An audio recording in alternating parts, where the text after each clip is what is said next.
ডাকি দিয়াছেন দয়ালা মারে। কিরে ভাই, আপনার কি হয়েছে?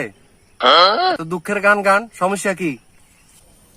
আরে ভাই কইয়েন না, মন দিল অনেক খারাপ, একটু খারাপ পরিস্থিতিতে আছি তো, ভালো লাগতেছে না ভাই। ভাই পরিস্থিতি যেমন হইব চিন্তার কারণ নাই। প্রয়োজনে পেট ভরে খানা খাই, নাকে তেল দি ঘুম যান।